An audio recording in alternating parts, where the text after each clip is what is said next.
नमस्कार। कभी सोचा है कि हम सोचते कैसे हैं? मतलब अक्सर हमारे फैसले जो होते हैं वो आदत या शायद जज्बात या कभी-कभी बस दूसरों को देखकर हो जाते हैं और हमें पता भी नहीं चलता कि हमारी सोच कैसे कुछ अनदेखे मानसिक जालों में फंस जाती है। आज हम इन्हीं में से दो पर बात करेंगे और इसके लिए हमने रॉल्फ डोबेली की किताब है the art of thinking clearly, उससे कुछ आइडियाज लिए हैं। हमारा मकसद बिल्कुल साफ है, दो बहुत आम सी लगने वाली लेकिन गहरी मानसिक भ्रांतियों को समझना है। एक है सर्वाइवरशिप बायस और दूसरी कंफर्मेशन बायस। इनको समझकर शायद हम अपने सोचने के तरीके को थोड़ा और साफ कर पाएं। तो चलिए पहले से शुरू करते हैं। सर्वाइवरशिप बायस, ये कैसे हमें सिर्फ सफल लोगों की कहानियां दिखाकर गुमराह कर सकती है? काफी दिलचस्प है ना? हाँ बिल्कुल। सर्वाइवरशिप बायस का मतलब सीधा सा है कि हम उन लोगों पर बहुत ज्यादा ध्यान देते हैं जो कामयाब हो गए, जिन्हें हम सर्वाइवर कह सकते हैं। और इसमें होता क्या है कि हम उन हजारों लाखों लोगों को पूरी तरह से नजरअंदाज कर देते हैं जिन्होंने वही रास्ता चुना था पर वो कामयाब नहीं हो पाए। अच्छा, तो इसका नतीजा क्या होता है फिर? नतीजा ये कि हमें हकीकत की एक, आप कह सकती हैं, टेढ़ी मेढ़ी तस्वीर मिलती है। हमें लगता है सफलता शायद उतनी मुश्किल नहीं, क्योंकि हम असफलताओं से सीखते ही नहीं, वो हमें दिखती नहीं। जी। जबकि उनमें शायद ज्यादा जरूरी सबक छुपे होते हैं। हाँ, ये बात तो है। जैसे वो द्वितीय विश्व युद्ध वाला किस्सा है बम वर्षक विमानों का। हाँ बिल्कुल। उसमें यही हुआ था ना कि जो विमान लौट कर आए उन पर जहां जहां गोलियों के निशान थे, इंजीनियरों ने सोचा कि भाई इन हिस्सों को और मजबूत बनाओ। हाँ, लॉजिकल लगता है। लेकिन तभी एक समझदार व्यक्ति ने कहा, अरे नहीं, उन हिस्सों को मजबूत करो जहां गोली नहीं लगी है। जहां नहीं लगी है क्यों? क्योंकि सोचने वाली बात है, जिन विमानों पर उन हिस्सों में गोली लगी होगी वो शायद लौटे ही नहीं, वो खामोश सबूत थे। अरे वाह, ये तो बिल्कुल अलग नजरिया है। और आज की दुनिया में इसके उदाहरण कैसे दिखते हैं? देखिए, आज भी वही है। हम उन कुछ यूट्यूबर्स को देखते हैं जिन्होंने कॉलेज छोड़ दिया और फिर करोड़ों कमाने लगे, या वो लोग जिन्होंने जिम जाकर गजब की बॉडी बना ली। पर हम उन हजारों को भूल जाते हैं जिन्होंने कॉलेज तो छोड़ा पर शायद कुछ खास नहीं कर पाए, या जिन्होंने जिम तो शुरू किया पर कुछ हफ्तों में ही छोड़ दिया। सही बात है। जेके रॉलिंग की सफलता तो सबको दिखती है। हाँ, पर वो अनगिनत लेखक नहीं दिखते जिनकी किताबें कभी छपी ही नहीं, जिनकी मेहनत शायद उतनी ही थी। तो ये बायस हमें असल में जोखिम का गलत अंदाजा लगवा देता है। तो मतलब ये है कि सिर्फ विजेताओं की चमक देखकर आकर्षित नहीं होना चाहिए। हारने वालों की खामोशी में भी सच्चाई छिपी होती है। पूरी तस्वीर देखनी जरूरी है। बिल्कुल, जीत और हार। लेकिन एक और जाल है ना, वो जिसमें हम जानकारी ढूंढते वक्त फंस जाते हैं। हाँ, वो भी बहुत दिलचस्प है। उसे कहते हैं कन्फर्मेशन बायस, या कह लीजिए पुष्टि पूर्वाग्रह। ये हमारी एक तरह की आदत है कि हम सिर्फ वही जानकारी ढूंढते हैं, उसी को समझते हैं और उसी को याद रखते हैं जो हमारी पहले से बनी हुई राय या विश्वास से मेल खाती हो। अच्छा, जैसे सोशल मीडिया पर होता है, अपनी सोच से मिलती जुलती पोस्ट देख के लगता है हाँ मैं सही सोच रहा हूँ। बिल्कुल, वो इसका एकदम सटीक उदाहरण है। और ये सिर्फ पसंद करने तक ही नहीं रहता। मतलब हम इससे भी आगे जाते हैं। हम जानबूझकर उन बातों को, उन सबूतों को नजरअंदाज करते हैं या उन्हें गलत ठहरा देते हैं जो हमारी सोच के खिलाफ हो। सच कहूं तो हमें ये सुनना बहुत अच्छा लगता है कि तुम सही हो, और ये सुनना कि तुम शायद गलत हो, ये हमें असहज करता है। हाँ, ये तो होता है। और उसी असहजता से बचने के लिए हम कई बार सच को देखना ही नहीं चाहते। जैसे शेयर बाजार में अगर कोई ये मानकर बैठा है कि ये सब जुआ है, पैसा डूबता ही है, तो वो क्या करेगा? वो सिर्फ नुकसान की खबरें ढूंढेगा, उन्हीं पर ध्यान देगा। अगर कोई सफल निवेशक की कहानी सुनेगा भी तो उसे लगेगा कि ये तो बस किस्मत है या जरूर कोई गड़बड़ होगी। हाँ, मतलब वो हर हाल में अपनी सोच को पक्का करने वाले सबूत ही जमा करेगा। बिल्कुल। और ये सिर्फ पैसे की बात नहीं है। सोचिए, करियर के फैसलों में, रिश्तों में, यहाँ तक कि अपनी सेहत से जुड़े मामलों में भी हम कैसे ऐसी पुष्टि ढूंढते हैं जो हमें शायद गलत रास्ते पर ले जा रही हो। अजय और विजय वाला उदाहरण भी तो ऐसा ही कुछ था। हाँ, वही। अजय मानता था कि दुनिया बहुत बुरी जगह है, लोग मतलबी हैं। विजय सोचता था नहीं, दुनिया अच्छी है, लोग मददगार हैं। अब बाजार में अजय को किसी का धक्का लग गया तो उसने फौरन कहा, देखा कितने बुरे लोग हैं। और उसी बाजार में विजय को किसी ने रास्ता दे दिया तो उसने कहा, देखा इंसानियत अभी जिंदा है। बाजार वही, लोग वही। हाँ, पर उनका नजरिया अलग था, जो उनके पहले से बने हुए विश्वास, उनके पूर्वाग्रह से निकला था। ये दिलचस्प है, पर एक सवाल उठता है, क्या इसका मतलब ये है कि हमारी जो हकीकत है वो पूरी तरह से हमारे पूर्वाग्रह ही बनाते हैं? क्या बाहर जो हो रहा है उसका कोई असर नहीं होता? नहीं, सवाल बहुत अच्छा है। बाहरी घटनाओं का असर तो होता है, जाहिर है, लेकिन कन्फर्मेशन बायस एक फिल्टर की तरह काम करता है। हाँ, हम घटनाओं की व्याख्या अपने पहले से बने नजरिए के हिसाब से करते हैं। धक्का लगने को अजय मतलब समझता है, विजय शायद सोचेगा गलती से लग गया होगा। अच्छा, और आजकल सोशल मीडिया ने इसे और भी कह सकते हैं खतरनाक बना दिया है। हम एक इको चेंबर या प्रतिध्वनि कक्ष में फंस जाते हैं। हाँ, जहां सब हमारी हाँ में हाँ मिला रहे होते हैं। बिल्कुल, और हमें लगने लगता है कि पूरी दुनिया ही हमारी तरह सोचती है, जबकि हम असल में सिर्फ अपनी ही सोच का अक्स देख रहे होते हैं। और अगर कोई अलग आवाज दिखे तो हम असहज हो जाते हैं और फिर उसे ब्लॉक या अनफॉलो कर देते हैं। कितना आसान है आजकल। सही कहा। तो आज हमने ये दो बड़े मानसिक जालों को समझने की कोशिश की। पहला सर्वाइवरशिप बायस, जो हमें सिर्फ कामयाबी दिखाता है और असफलता को जैसे छुपा ही देता है। और दूसरा कन्फर्मेशन बायस, जो हमें अपनी ही सोच के छोटे से दायरे में कैद कर देता है, हमें वही दिखाता है जो हम देखना चाहते हैं। हाँ, और इन दोनों से बचने के लिए, या कहिए इनका असर कम करने के लिए, दो चीजें बहुत जरूरी हैं। एक तो थोड़ी जागरूकता, मतलब ये जानना कि हाँ, ये बायस होते हैं और मुझ पर भी असर कर सकते हैं। और दूसरी थोड़ी विनम्रता, ये मानने की हिम्मत कि हाँ, मैं गलत हो सकती हूँ। ये मानना शायद सबसे मुश्किल है तो। और इसी से जुड़ा है हिम्मत करके उन विचारों, उन सबूतों को भी देखना, सुनना और समझना जो हमें पसंद नहीं है, जो हमारे विचारों के विपरीत हैं, क्योंकि अक्सर नई और बेहतर समझ वहीं से आती है। बिल्कुल। हम कितनी बार जानबूझकर खामोश सबूतों को ढूंढने की कोशिश करते हैं। वो अनकही कहानियां, वो अनदेखी असफलताएं, या वो नजरिए जिन्हें हम आमतौर पे बस खारिज कर देते हैं। अगर हम उन्हें खोजना शुरू करें तो हम क्या कुछ नया सीख सकते।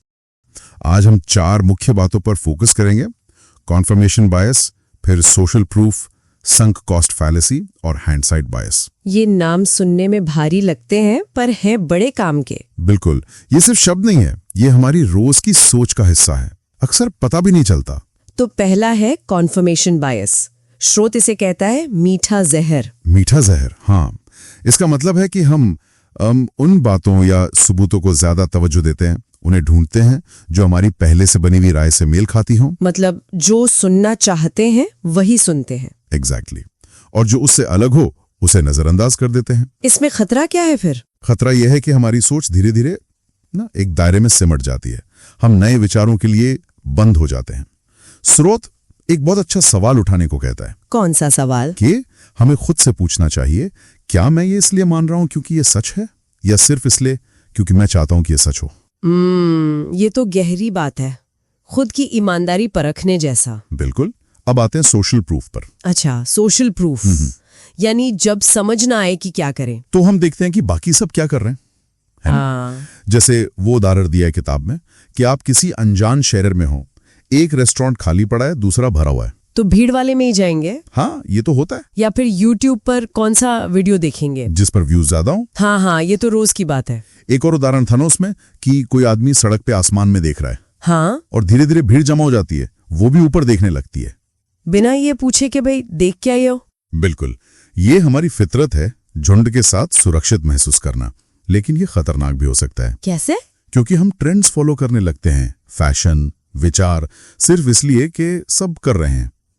टाइटैनिक का उदाहरण याद है? हाँ, आपने बताया था, लोग नाचते रहे क्योंकि बाकी सब शांत थे, निश्चिंत दिख रहे थे, जब तक कि बहुत देर नहीं हो गई।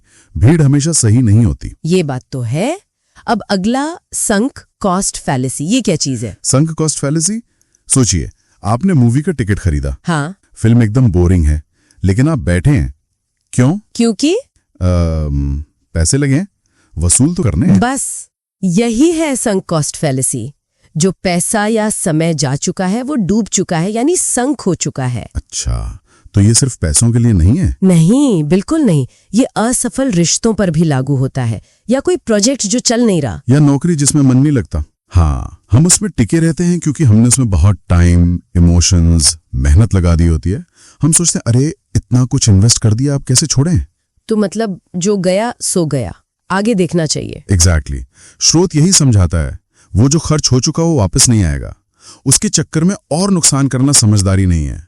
वो रेगिस्तान वाले यात्री का उदाहरण है ना। हाँ, जो सामान नहीं छोड़ पाया। हाँ, और मारा गया। जरूरी सवाल यह है कि क्या हम आगे के नुकसान से बचने की कोशिश कर रहे हैं या सिर्फ पुराने नुकसान को सही ठहराने की। ये फर्क समझना बहुत जरूरी है। बिल्कुल। और आखिर में है हाइंडसाइट बायस। हाँ, हाइंडसाइट बायस मतलब घटना होने के बाद लगना कि ये तो होना ही था या मुझे तो पहले ही पता था। जैसे क्रिकेट मैच कोई टीम जीत जाए तो हम कहते अरे मैंने तो पहले ही कहा था यही जीतेगी, भले ही पहले कुछ ना कहो। बिल्कुल। या कोई स्टार्टअप हिट हो जाए तो लोग कहते हैं हाँ, मुझे तो इसके आइडिया में पहले ही दम लगा था, जबकि शायद शुरू में मजाक उड़ाया हो। तो इसमें दिक्कत क्या है? ये तो बस बाद में समझदार बनना हुआ। दिक्कत यह है कि ये हमें सीखने नहीं देता।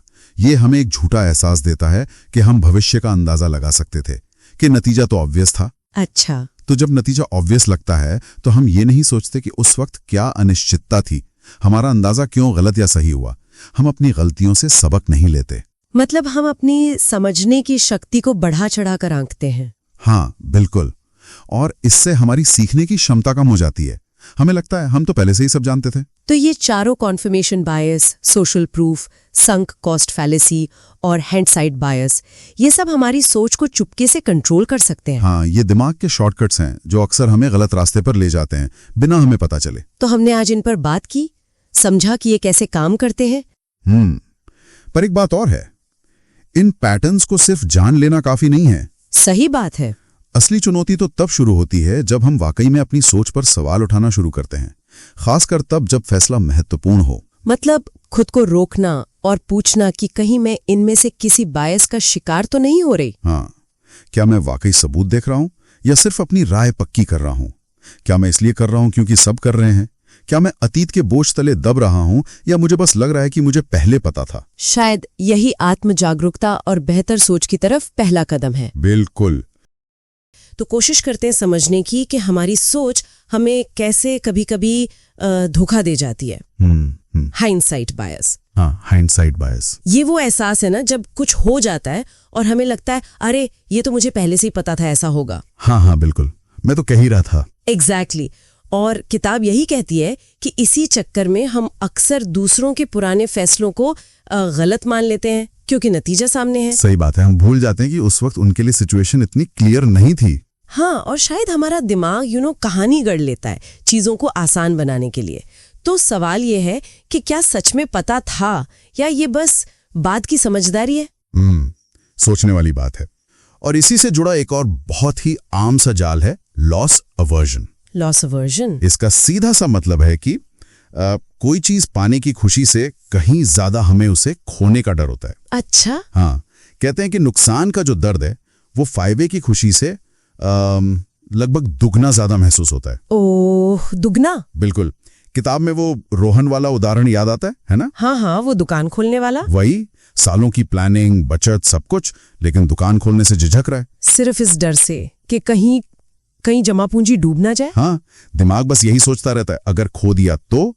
ये डर हमें अक्सर बड़े मौके लेने से रोक देता है। बिल्कुल। जैसे वो सिक्का उछालने वाला उदाहरण भी है। हाँ, बताइए ना। कि अगर 1000 रुपए जीतने या 500 रुपए हारने का चांस हो तो ज्यादातर लोग वो खेलते ही नहीं। अच्छा। मना कर देंगे। हाँ। क्योंकि वो 500 रुपए खोने का डर वो 1000 रुपए पाने की उम्मीद पर भारी पड़ जाता है। हमारा दिमाग नुकसान को एक खतरे की तरह देखता है। यह हमारी बनावट का ही हिस्सा है, शायद इवोल्यूशनरी। सही। लेकिन दिलचस्प बात यह है किताब के हिसाब से कि हम हर नुकसान से इतना नहीं डरते। अच्छा, मतलब हम उस नुकसान से ज्यादा डरते हैं जो हमारी पहचान को, हमारी इज्जत को या हमारे ईगो को चोट पहुंचाए। ओके, हाँ, ये बात तो है। हम अक्सर अपने पुराने निवेश से, चाहे वो समय हो या इमोशंस हो या पैसा, उनसे ऐसे चिपक जाते हैं कि आगे बढ़ ही नहीं पाते। संक कॉस्ट फैलेसी जैसा कुछ। सही कहा।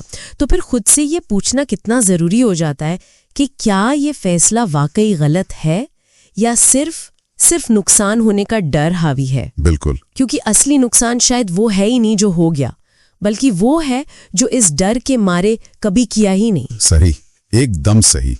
अच्छा, तो अब एक और दिलचस्प चीज देखते हैं, हैलो इफेक्ट। Hello effect. हाँ, ये भी सुना। इसमें होता यह है कि अगर किसी इंसान की कोई एक बात जैसे मान लीजिए उसका कॉन्फिडेंस है या वो अच्छा दिखती है, हाँ, अगर वो हमें पसंद आ जाती है तो हम अनजाने में ही मान लेते हैं कि उसमें बाकी खूबियां भी होंगी ही। अच्छा, जैसे किताब में उस कॉलेज की नई लड़की का जिक्र है ना, हाँ बिल्कुल, जिसे सब उसकी शक्ल सूरत और स्टाइल देखकर ही इंटेलिजेंट और मेहनती समझ लेते हैं, जबकि हो सकता है सच्चाई कुछ और हो। हाँ, ये दिमाग का एक तरह का शॉर्टकट है ना, पूरी सूरत देखने की मेहनत से बचने का तरीका। हाँ बिल्कुल, जैसे आकर्षक पैकिंग वाला प्रोडक्ट हो गया। हाँ, या इंटरव्यू में कोई कैंडिडेट बहुत स्मार्ट दिख रहा हो, बहुत अच्छे से बोल रहा हो। एग्जैक्टली। तो कई बार ये चीजें हमें असलियत परखने से रोक देती हैं। इसका खतरा क्या है फिर? खतरा साफ है, हम किसी की एक चमकती हुई खूबी के पीछे उसकी कमियों को पूरी तरह नजरअंदाज कर सकते हैं। जैसे वो स्कूल टीचर वाला उदाहरण। हाँ, वही, जिसका चार्म, जिसका बोलने का तरीका इतना अच्छा था कि उसकी लापरवाही पे किसी का ध्यान ही नहीं गया, लोग तारीफ करते नहीं थक रहे थे। और ये चीज हमारे खुद के लिए भी खतरनाक हो सकती है। अच्छा, कैसे? मान लीजिए किसी ने हमारी तारीफ कर दी कि हम बहुत स्मार्ट हैं, तो हो सकता है हम ये मानने लगे कि हम हर चीज में स्मार्ट हैं। हाँ, होता है ऐसा। और फिर अपनी गलती मानना मुश्किल हो जाता है, ईगो हर्ट होता है, लेकिन एक मिनट, क्या इसका मतलब ये है कि पहली छाप, फर्स्ट इंप्रेशन बिल्कुल मायने नहीं रखता, उसे इग्नोर कर देना चाहिए? नहीं, ऐसा बिल्कुल नहीं। पहली छाप जरूरी हो सकती है अपनी जगह, लेकिन हेलो इफेक्ट हमें सिर्फ ये बताता है कि उस पहली छाप के बेस पर ही किसी व्यक्ति या चीज के बारे में सब कुछ अच्छा या बुरा मान लेना वो एक भ्रांति है। ओके। हमें एक गुण के आधार पर बाकी सारे गुणों का अंदाजा लगाने से बचना चाहिए। थोड़ा रुककर और जानकारी लेकर फैसला करना चाहिए। सही बात है। तो आज हमने देखा कि कैसे ये हाइंडसाइट बायस, लॉस अवर्जन और हेलो इफेक्ट जैसी सोचने की आदतें हैं, हाँ। ये चुपचाप हमारे फैसलों को कितना प्रभावित कर सकती हैं और हमें पता भी नहीं चलता। बिल्कुल, ये हमें एक तरह के भ्रम में रख सकती हैं कि हम तो बड़े लॉजिकली सोच रहे हैं, जबकि असल में हम इन बायसेस, इन भ्रांतियों के शिकार हो सकते हैं। तो किताब का निचोड़ सार यही लगता है कि हमें अपनी सोच के प्रति जागरूक होना होगा, अपने विचारों पर सवाल उठाने होंगे। हाँ बिल्कुल, सेल्फ अवेयरनेस। और इन भ्रांतियों के पार जाकर चीजों को ज्यादा साफ तौर पर देखने की कोशिश करनी होगी। एग्जैक्टली। चलिए, तो इसी सोच के साथ आज की बातचीत यहीं खत्म करते हैं और एक सवाल सोचने के लिए छोड़ जाते हैं। हम अपनी ही सोच की धुंध को कितना साफ देख पा रहे हैं?